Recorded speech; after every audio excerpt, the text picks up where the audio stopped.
99% fail this math problem. So 2 plus 3 to the power of 0 and a divided by 2.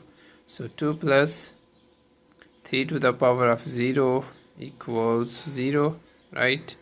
And 8 divided by 2 equals 4, right? So 0 plus 2 equals 2 and 4. Now here is multiplied, so 2 times 4 equals 8. This is wrong. Why?